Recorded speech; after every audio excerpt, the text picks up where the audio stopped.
வேறு 20,000 ரூபாய்க்கு பதிலாக $20,000 பிரேசில் பத்திரிகையாளருக்கு அனுப்பியதால் 16.5 லட்சம் ரூபாயை இழந்துவிட்டு நிற்கிறது கேரள பல்கலைக்கழகம். எப்படி நிகழ்ந்தது இந்த காஸ்ட்லியான தவறு? பார்க்கலாம்.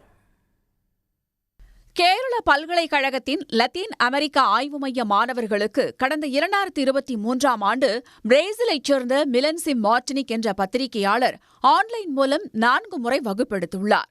அதற்கான சன்மானமாக 20,000 ரூபாயை திருவனந்தபுரம் டெக்னோ பார்க்கில் உள்ள SBI வங்கிக் கிளை மூலம் பல்கலைக்கழகம் அவருக்கு அனுப்பியது.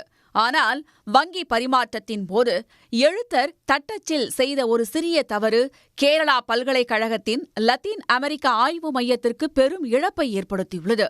பத்திரிகையாளரின் மனைவி கத்லின் மார்டினிக்கின் வங்கிக் கணக்குக்கு அவர் பணத்தை அனுப்பும்போது 20,000 ரூபாய்க்கான இலக்கிற்கு முன்பு இந்திய ரூபாயின் குறியீட்டை பதிவிடுவதற்கு பதிலாக டாலர் குறியீட்டை பதிவிட்டுள்ளார். இதனால் 20,000 ரூபாய்க்கு மாற்றாக லத்தீன் அமெரிக்க ஆய்வு மைய வங்கிக் கணக்கிலிருந்து சுமார் 16.5 லட்சம் ரூபாய் கூடுதலாக சென்றுள்ளது.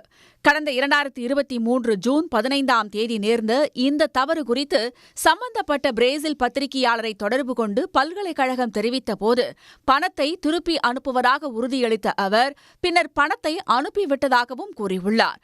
ஆனால் பணம் திரும்ப வராத நிலையில் சில மாதங்களிலேயே பத்திரிகையாளர் மார்டினிக் உயிரிழந்து விட்டதால் 16.5 லட்சம் ரூபாய் பணத்தை திரும்பப் பெறுவது மேலும் சிக்கலாகியுள்ளது. இந்த விவகாரத்தில் SBI வங்கி தனது தவறை ஒப்புக்கொண்டாலும் பல்கலைக்கழகம் தற்போது வங்கி குறைதீர்ப்பாளரிடம் புகார் அளித்துள்ளது. தட்டச்சில் ஏற்பட்ட ஒரே ஒரு தவறான குறியீட்டால் மாணவர் பரிமாற்ற திட்டத்திற்காக ஒதுக்கப்பட்ட 20 லட்சம் ரூபாய் நிதியில் பெரும் பகுதியை இழந்திருப்பது பல்கலைக்கழக வட்டாரத்தில் பெரும் அதிர்ச்சியை ஏற்படுத்தியுள்ளது. உடனுக்குடன் செய்திகளை தெரிந்து கொள்ள சன் நியூஸ் பெல் ஐகானை கிளிக் பண்ணுங்க.